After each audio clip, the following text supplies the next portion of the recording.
Olga, your film Water Diviner, you play a Turkish widow, and there's this little boy. You're his mother, and you were brought up by a single parent. Did you, for this movie, you brought such a tenderness to the role, somewhere reference your childhood?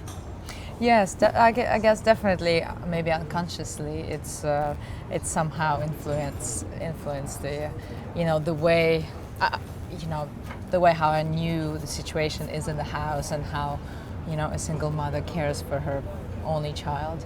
So I definitely do know that, and he, the actor Dylan, who played my son, he was just adorable and such a lovely and committed, actor. He was listening to Russell all the time, trying to do his best. He was a lovely boy. Yeah. This is Russell's first film as a director. What do you think is his greatest strength as a director? I think the greatest strength is knowing how to work with actors, really directing actors, because that's not every director knows that. Some directors are more visual, or they know how to construct a frame, but they can't talk to actors.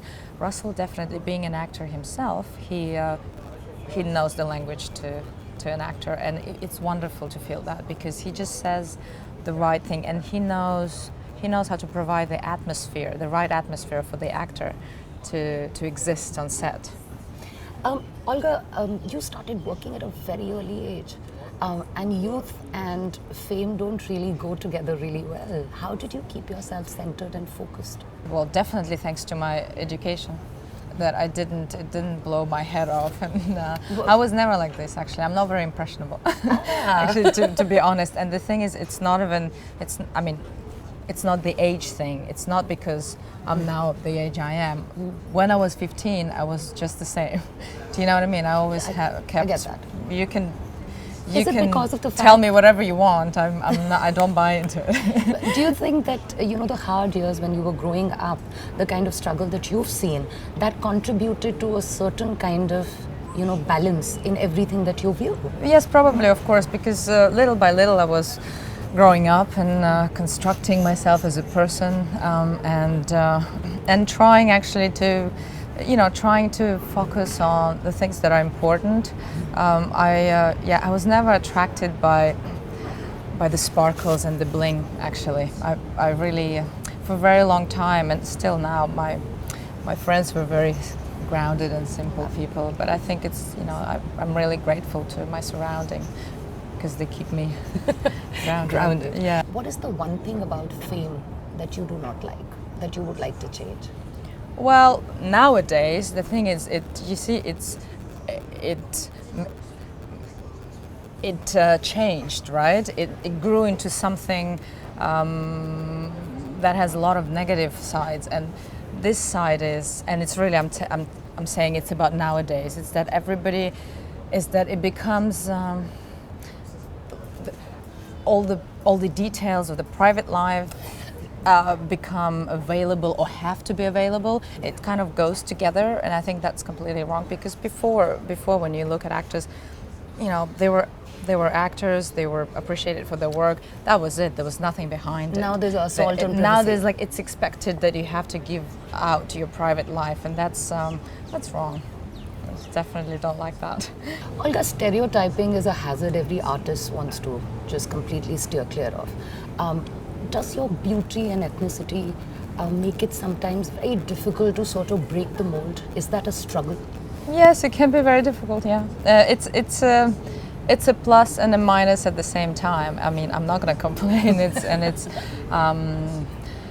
I'm grateful to the skies and whatever is up there, that everything is happening the way it's happening, and there's always hard work that's involved, but there's always also a little bit of luck. Even if it's a struggle, I struggle against it. Yeah, when I have to fight against it, I fight against it. In the roles that you choose, despite the fact that there might be a obvious tinge of glamour in them, there is a certain kind of independence and strength in all the characters that you've chosen to play on screen. Is that by design?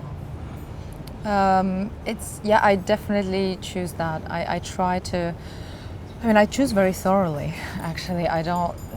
Obviously, I'm sure every actor does, and hopefully, um, I I don't just take upon what's offered to me, and a lot of. And speaking of, the look, I often refused roles that were too glamorous because I didn't want to get stuck just in there.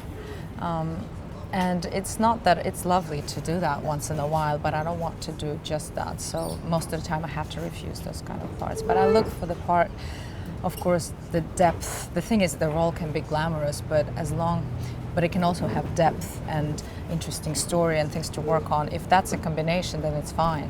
If it's just glamour and nothing else, then it's a no. And my last question is that, of course, I'm from India. Are you? Do you watch Indian movies? Have you seen anything Yes, that you like? Well, I grew up watching Indian movies because my mother. Well, I was a kid, right, and I grew up in Ukraine, and Indian movies are very popular there. First of all, my mother loves Indian movies, so of course, when I was a kid, each time there was an Indian movie on TV, she was like, "Okay, right, we're sitting down. Everybody, get ready. It's an Indian movie." So yeah, I grew up watching them, and of course, I'm a big fan. And not only I love India as a country, it's a beautiful country, and I would like to explore it more because it's so big. And I've only been to Bombay, and I filmed in Bollywood once because I was doing a movie commercial, and we actually filmed in Bollywood. Do you remember that? So fun. Yeah, I remember. We had a set that was constructed there, and so we filmed there for a week. It was for a perfume campaign. Oh, But how yeah, lovely. it was a French perfume, but it was lovely. Subscribe to the Film Companion and get your film fix.